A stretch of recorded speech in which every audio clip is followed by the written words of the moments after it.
And let's talk about freedom. Here in Minnesota, that freedom means several things. It means freedom from hunger and poverty.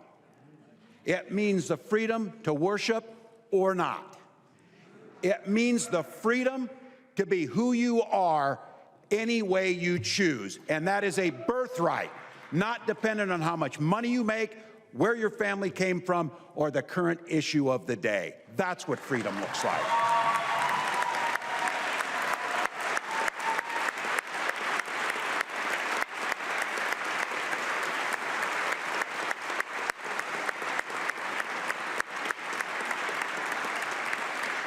Those are the things that make Minnesota great. That's why we are America's best place for kids. And it's also the reason I love serving in this job with all of you. Now tonight, with the state of our state as strong as it's ever been, we gather to write the next chapter in this great Minnesota story. But I can't help but point out that we also gather at a moment of great uncertainty for our nation. And let's be honest, this uncertainty, this chaos is no accident. The President of the United States has chosen to destroy the federal government's ability to help people. He literally hired the richest man in the world to take a chainsaw to the basic services that Minnesotans rely on to build better lives. His plan leaves nobody there working to prevent the next pandemic, nobody to pick up the phone at the Social Security office, nobody making sure kids with special needs get the quality education they deserve.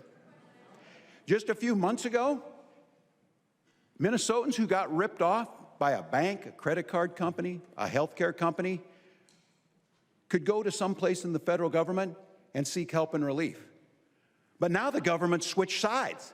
Under this administration, the federal government exists to help the corporations as they screw the American people over.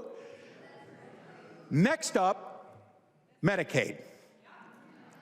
And everybody in this room and across Minnesota, let's be very clear what it means. 40% of children and more than 1 million of our neighbors in the state of Minnesota rely on Medicaid for their health care. This administration wants to take that health care away. Meanwhile, rural hospitals will be forced to close. All the rest of us, our costs will go up, and state budget will be torn to pieces. The President has also chosen, and I stress this, chosen to tear up the values that once made America the shining light of the world.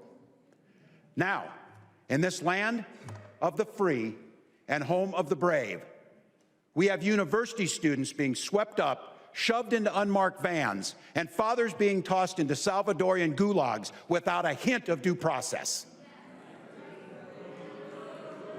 So I want to be real clear about this. If you say you love freedom, but you don't believe freedom is for everybody, then the thing you love isn't freedom, it's privilege.